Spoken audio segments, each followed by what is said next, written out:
After Estonia regained its independence in 1991, the Estonian Reading Association was founded on May 9, 1992.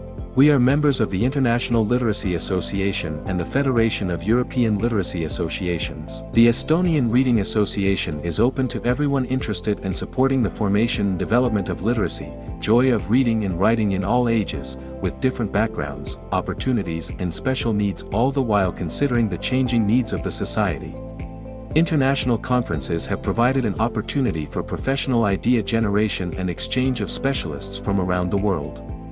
13th European Conference on Literacy. 4th Baltic Sea Conference on Literacy. We invite you to the 6th Baltic Sea Conference on Literacy. Literacy Environment, Environmental Literacy. October 4th to 7th, 2025, Tallinn, Estonia.